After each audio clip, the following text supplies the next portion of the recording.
नफसानी दी, जिंदगी दी, अगला वक्त ये हाल एक का नहीं हुआ। नमरूद को देख ले, हजरत इब्राहिम अलैहिस्सलाम को कहता था मैं रब हूं, आपने फरमाया रब तो वो है जो जिंदा करता और मारता है। एक मौत का कैदी बुलाया, कहने लगा हाँ भाई कितने दिन रह गए थे फांसी में? कहने लगा जी परसों होनी थी। कहा जा तुझे आजाद किया, लो मैं भी जिंदगी देता हूं। एक बेगुनाह आदमी को पकड़ के कत्ल कर दिया, कहता मैं भी मारता हूं। हजरत इब्राहिम अलैहिस्सलाम कहने लगे तू तो बेवकूफों जैसी दलीलें दे रहा है, चल इस तरह कर, मेरा रब सूरज मशरक से निकालता है, तू अगर रब है तो मगरिब से निकाल के दिखा। अब दलील का जवाब कोई नहीं था तो कहने लगा पकड़ो और आग में डाल दो। अल्लाह के नबी को आग में डालने वाला, यहां एक मच्छर बैठा है, 400 साल हुकूमत की और खुदाई का दावा किया। यहां मच्छर बैठा था, छींक आई तो मच्छर अंदर चला गया। पहले दरबार का अदब यह था कि जो आए सजदा करे। अब उसके सर पे कोई चीज मारता था तो उसे सुकून होता था, मच्छर थोड़ी देर के लिए उसका दिमाग छोड़ता था। ओ भाई, ये इस धरती पे अल्लाह ने लोगों को नजारे दिखाए और हमें समझाने के लिए दिखाए, हमें तफक्कुर की, गौर की दावत दी कि देख लेना, अपने अमल को परखना। तुम्हारे अमल हजरत मूसा के फरमाबरदारों जैसे हैं, जनाब इब्राहिम के फरमाबरदारों जैसे हैं, या बन के बैठ गए हो? अब दरबार का अदब यह है, बेबसी का ये हाल है कि जूते लटकते हैं दरबार में, जो आता है जूता खींचता है। और अदब यह है कि 10 जूते नमरूद के सर पे मारो, और 400 साल जूते लगते रहे। रोता था, जो आदमी आता था मिन्नतें करता था, कहता था कहीं से कोई दवाई मिल जाएगी। पागलों जैसी जिंदगी गुजारी, पागलों जैसी सख्त। वो तो हिसाब, वकूए कयामत तो हिसाब होगा ही। यहां लोग पागल होके मरते हैं, माज़अल्लाह, नफ्सियाती मरीज होके मरते हैं। यहां आखिरी वक्त इतना सख्त आता है कि दुनिया मौत की दुआएं मांगती है। मेरे भाई, जब इंसान जुल्म करता है तो भूल जाता है कि शायद मुझे पूछेगा कोई नहीं। जब वो ज्यादती करता है तो भूल जाता है। जब वो किसी का हक खाता है तो वो कहता है शायद इसका तो वारिस ही कोई नहीं जिसको मैं लूट रहा हूं। लेकिन जब अल्लाह की पकड़ आती है, हज्जाज बिन यूसुफ जालिम था, उसने अच्छे अच्छे काम भी किए थे। कुरान पाक पर जेरे ज़बरे आराब हज्जाज बिन यूसुफ ने लगवाया। मोहम्मद बिन कासिम को हिंदुस्तान सिंध के इलाके फतह करने भी हज्जाज बिन यूसुफ ने भेजा था। सारी खूबियां अपनी जगह पर, जालिम बहुत बड़ा था। किसी आदमी ने उसके सामने कोने की तरफ मुंह करके साथ वाले से बात कर ली तो कहने लगा मेरे खिलाफ किया, इसको ले जाओ, 2 टुकड़े करके वापस ले आओ। तूती बोलता है ना इक्तदार, जब किसी के हाथ इक्तदार होता है ना, वो चाहे एक घर का क्यों ना हो, वो 10 बंदे फैक्ट्री में काम करते हो और जो उनका मालिक होता है वो कहता मैं मालिक हूं, मुझे मानो। जब तू साहिब इक्तदार होता है ना, जब तू सुसर बन के बैठता है और किसी गरीब घर की बहू आती है 2-4, तो कहता मेरा इक्तदार होना चाहिए। जब मैं खांसने लगूं तो हर आदमी के हाथ में टिश्यू पेपर होना चाहिए। जब मैं बोलने लगूं तो बंधे हुए हाथों से हर आदमी जी जी करता हुआ खड़ा होना चाहिए। जिस आदमी का, और ये काम बहू भी करती है कई दफा, वो भी कहती है कि तुम्हें पता नहीं मैं कितना लंबा थोड़ा जहेज लेके आई हूं। जब मैं सोने के लिए अपने बेडरूम में जाऊं तो खबरदार, बूढ़े बाबे को इजाजत नहीं कि वो खांसे। अम्मा को चाहिए कि अगर उसको बड़ी सख्त प्यास भी लगी है तो मेरे सोते सोते बावर्ची खाने में बर्तन ना खटखटाए। जो जहां भी जिस स्टेज पे भी बैठता है वो कहता है कोई नहीं मुझे पूछने वाला, मैं मुतलकुल इनान हूं। जवान बूढ़ों का मजाक उड़ाते हैं, समझते हैं शायद कभी बूढ़े नहीं होना, मजाक उड़ाते हैं। तंदुरुस्त लोग बीमारों का मजाक उड़ाते हैं, शायद कभी बीमार नहीं होना। हज्जाज बिन यूसुफ जालिम था, जुल्म करता था, ज्यादती करता था। हजरत सईद बिन जुबैर एक ताबी बुजुर्ग थे, इतने बड़े बुजुर्ग थे कि सारी रात नमाज पढ़ते थे, सारा साल रोजा रखते थे। एक दिन उन्होंने मिंबर पे बैठ के कहा कि हज्जाज जुल्म से बाज आ जाए वरना अल्लाह की लाठी बड़ी बेआवाज है। अल्लाह की लाठी, इसका क्या मतलब होता है? इसका मतलब है जब रब की लाठी चलती है तो उसकी आवाज जी, उसका पहले कोई पैगाम, वो पहले ऐलान नहीं करता कि तगड़े हो जाओ लाठी चलने लगी है। लाठी चलती है पर उसकी आवाज, समझ आ रही है मेरी बात की? जुमातुल विदा के लिए तशरीफ लाने वाले आवाम खास गौर फरमाइएगा। हज्जाज बिन यूसुफ को पता चला कि हजरत सईद बिन जुबैर ने मेरे खिलाफ बात की, बुला लिया। कहने लगा तूने मेरे खिलाफ बात की है? फरमाने लगे की है। कहने लगा तुझे पता है मैं कत्ल कर दूंगा? आप फरमाने लगे ना तू जिंदगी का मालिक है ना मौत का मालिक है, तू कैसे कत्ल कर? कहने लगा तुझे पता है मेरा? फरमाया मैंने तुझे नहीं, मैंने तो कई शद्दाद, कई हम्माद, कई कारून, कई फिरौन, कई नमरूद देखे, कईयों की दास्तानें सुनी, तू कौन है? तू तो छोटा सा है। एक जुमला है मुल्ला जलालुद्दीन रूमी का, बड़े दरवेश थे, एक बात कह गए।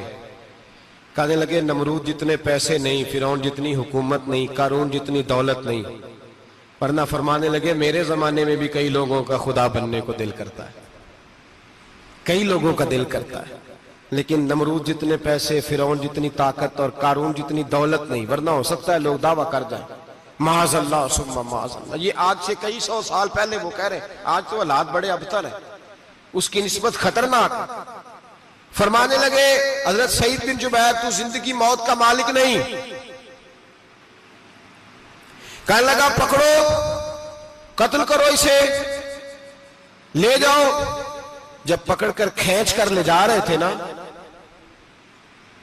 तो हजरत सईद बिन जुबैर मुस्कुराने लगे। अब जालिम के सामने मुस्कुराए तो उसको बड़ा गुस्सा आया, ये मेरा मजाक उड़ाता है। बुला लिया, इधर आओ, क्यों मुस्कुरा रहे हो, क्या हुआ? तो हजरत सईद बिन जुबैर कहने लगे मैं मुस्कुरा रहा हूं तेरी बेवकूफी पर और अपने अल्लाह की दी हुई ढील पर। मैं मुस्कुरा रहा हूं कि या अल्लाह क्या बात है, क्या तेरा शान है, कैसे लोगों को ढील दी हुई है। मैं मुस्कुरा रहा हूं तेरी बेवकूफी पर कि तू समझता है शायद मुझे पूछने वाला कोई नहीं। कहने लगा इसको बाहर ना ले जाओ, मेरे सामने कत्ल करो। ठीक है जी, कत्ल करने लगे तो हजरत सईद बिन जुबैर ने मुंह काबे की जानिब कर लिया। इन्नी वज्जहतु वजही लिल्लज़ी फतरा अस्समावाति वल अर्द हनीफम वमा अना मिनल मुशरिकीन। जब आपने ये आयतें पढ़ी ना कि मैंने मुंह कर लिया है अपने रब की जानिब, करो मुझे कत्ल। कहने लगा नहीं नहीं, इसका मुंह फेरो, काबे की तरफ हो के कत्ल ना हो। है जालिम पर पागल हो गया है। हजरत सईद बिन जुबैर के हौसले ने शिकस्त दे दी, नाकाम हो गया, मखबूतुल हवास हो। कहने लगा इसका मुंह फेर दो। जब काबे से फेरा तो आप फरमाने लगे लिल्लाहिल मशरिकु वल मगरिबु फइन्नमा तवल्ला फसम्मा वजहुल्लाह। अल्लाह फरमाता है तुम मशरिक और मगरिब सारा ही अल्लाह का है, जिधर भी मुंह करोगे उधर अल्लाह ही अल्लाह है, जिधर भी मुंह करोगे उधर अल्लाह ही अल्लाह है, चारों जाना। फेर दे जिधर मुंह फेरना है तूने, फेर दिया मुंह। हजरत सईद बिन जुबैर के गले पे खंजर रखा तो आपने हाथ उठाए, कहने लगे ए अल्लाह मेरे बाद इसे किसी और पर मुसल्लत ना करना, मेरे बाद किसी और पर मुसल्लत ना, बस मैं आखिरी हूं। जब आप जिबा हुए तो इतना खून निकला, इतना खून निकला कि लोग कहते हैं जितना ऊंट के वजूद से निकलता है। तर हो गया सारा उसका दरबार। एक समझदार आदमी को बुला के कहने लगा इतना खून मैंने पहले कभी, मैंने बड़े बंदे कत्ल कराए हैं पर इतना खून नहीं निकला। तो वो कहने लगे लोग मर जाते, मरते वक्त डर जाते हैं, सहम जाते हैं, खून सुकड़ जाता है, लगता है ये शख्स जब दुनिया से गया है तो डट के गया है, ये डट के गया है दुनिया से। हज्जाज बिन यूसुफ रात को सोया तो तड़प के उठा, क्या हुआ? घर वाले कहने लगे क्या हुआ? कहने लगे सईद बिन जुबैर ख्वाब में आए और कहते हैं उठ मुझे बता तूने मुझे क्यों कत्ल किया, बता बता क्यों मारा। अगली रात फिर सोया तो वही ख्वाब, फिर सोया तो वही ख्वाब। गुनाह नफ्सियाती मरीज बना देता है, जुल्म तुझे मखबूतुल हवास कर देता है। जब तू ज्यादती करता है तो अल्लाह फरमाते हैं कि मैं, तू अल्लाह को भूलता है, अल्लाह तुझे अपना आप भुला देता है। फिर तू भूल जाता है, फिर तू सीधे रास्ते पे चलता है पर भटक जाता है, फिर तू सही रास्तों का तायुन करके भी गुमराह होता है, फिर तू रोज वही गाड़ी चलाता है पर अब जब तू ब्रेक लगाता है तो नहीं लगती। जब गुनाहों के साथ तू मखबूतुल हवास होता है तू रोज वो कारोबार करता है, लेकिन जब तेरे गुनाह तुझे घेर लेते हैं फिर उसी कारोबार में तू नुकसान उठाता है। हज्जाज बिन यूसुफ तड़पता है, रोता है, यहां तक कि बीमार हो गया, पेट में दर्द होती है, पता नहीं क्या हुआ, तकलीफ होती है, पता नहीं। सारे हकीम, तबीब, डॉक्टर, कोई ना समझ सका कि बीमारी क्या है। जो बीमारियां खुदाई होती हैं उनका लोगों को पता, जो आजमाइशें रब की जानिब से होती हैं वो डॉक्टरों के हत्थे नहीं चढ़ती, जो तकलीफें अल्लाह देता है उनका हकीम तबीब इलाज नहीं कर पाते, मुश्किल। और शिफा उसी वक्त होती है जब अल्लाह देना चाहे, और जब रब भी देना ना चाहे तो बड़े बड़े डॉक्टर कहते हैं कि हमारे बस की बात नहीं रही। बगदाद से हकीम आए, पेट देखा, कहने लगे ना तेरे मैदे में कोई दिक्कत है, ना तेरे जिगर में, ना किसी और जगह, माजरा क्या है? एक आखिरी इलाज है, आखिरी। वो क्या? गोश्त का छोटा सा टुकड़ा धागे के साथ बांध के मुंह में डाला और फिर एक बारीक सा तिनका लेके उसको अंदर डालने लगे गले में। वो गोश्त का टुकड़ा जब हलक के अंदर उतर गया, उस हकीम ने वापस खींचा तो कैसे ऐसी बदबू आई जैसी कभी सूंघी न थी। जानवर कीड़े मकोड़े लगे हुए बाहर निकले, और जब देखा तो जितने महल में लोग बैठे थे चिल्लाते हुए निकल गए कि ये क्या मुसीबतें हैं। हकीम भी उठ के दौड़ने लगा। कहा तुझे क्या हुआ? कहने लगे हज्जाज तेरी बीमारी जमीनी नहीं, तेरी मुसीबत जमीनी नहीं।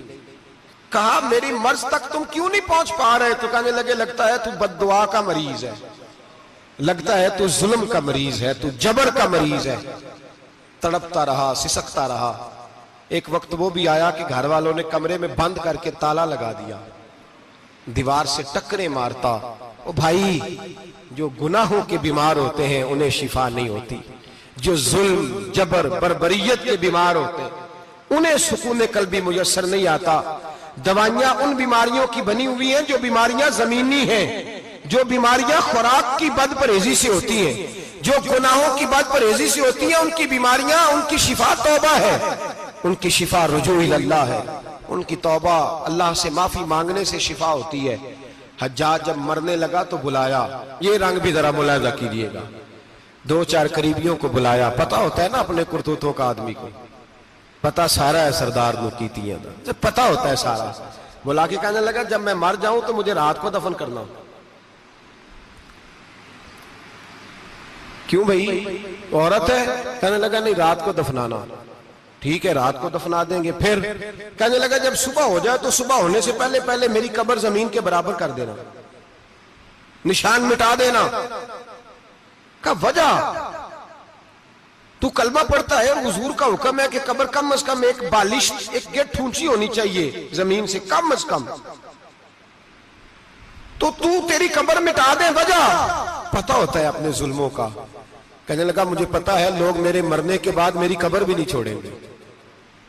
दुनिया में तो मेरे जबर की वजह से कोई आ ना सका, लेकिन मेरी कब्र भी लोग जनाजों में बातें शुरू कर देते।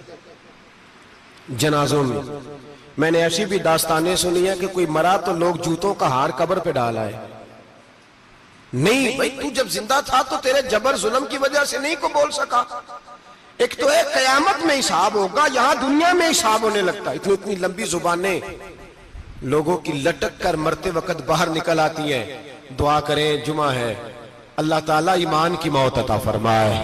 दुआ फरमाए रब ताला, अल्लाह तबारक व तआला तौबा करके जाने की तौफीक अता फरमाए। जागे जागे और सुने और दुआ करे, ए अल्लाह तू हमें जुल्म से वैसे ही महफूज फरमा। अगर हम ज्यादती करने लगे तो अल्लाह हमें उससे मना फरमा, हमें उससे तू ये तौफीक दे कि हम बाज आ जाए उस गुनाह से। मेरे भाई, एक तो दुनिया में सजा है, फिर कयामत की सजा है, और वो ज्यादा सख्त है, वो ज्यादा सख्त है।